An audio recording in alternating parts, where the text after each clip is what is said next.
Hello everyone, welcome back to my channel. Can you solve this math question? Many people can solve this question by this wrong method.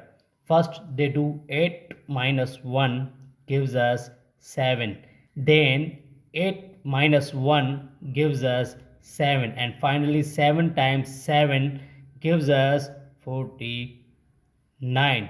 But guys, believe me, this answer absolutely wrong because we didn't follow the order of operation, which is called PEMDAS rule, where P for parenthesis, E for exponent, M for multiplication, D for division, A for addition, and S for subtraction. And remember that in multiplication and division have equal priority. Always work from left to right. Same rule applies addition and subtraction. So here in this expression, one is parenthesis, inside the parenthesis subtraction and multiplication. So first we do parenthesis.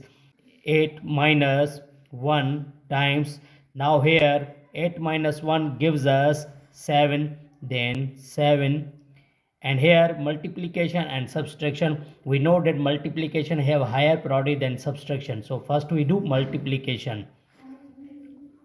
8 minus 1 times 7 gives us 7, and finally 8 minus 7 gives us 1.